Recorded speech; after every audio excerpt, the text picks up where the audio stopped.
যাই দুটো ভিক্ষা করে নিয়ে আসি, কি করব। শখ করে ছেলে মানুষ হলো, ছেলে জন্ম দেওয়ার সময় আমার গিন্নি আমাকে ছেড়ে চলে গেছে।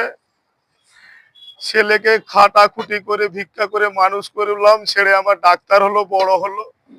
কিন্তু এক অভাগী ভালো মেয়েকে বিয়ে করে নিয়ে চলে গেল। বাবার চিন্তা করলো না। মা তো অনেকদিন আগেই চলে গেছে। কেন আমাকে রেখে দিয়ে চলে গেল আমি জানি না। আমি আর এই বয়সে কত ভিক্ষা করবো, কত, আমার কি আর ক্ষমতা আছে? না, আমার চারদিকে যাওয়ার সময় আছে।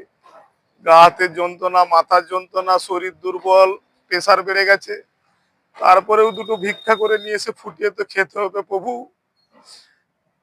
যেই ছেলেকে সবকিছু দিয়ে পড়াশোনা করে মানুষ করলাম, সেই ছেলে আমাকে আর দেখলো না।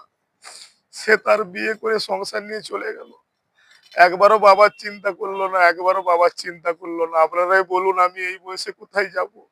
হে ভগবান, আমাকে উঠালে, ভগবান আমাকে উঠালে। আমি আর পাচ্ছি না, আমি আর পাচ্ছি না, আমি আর পাচ্ছি না সহ্য করতে। ভগবান, আমি আর পাচ্ছি না।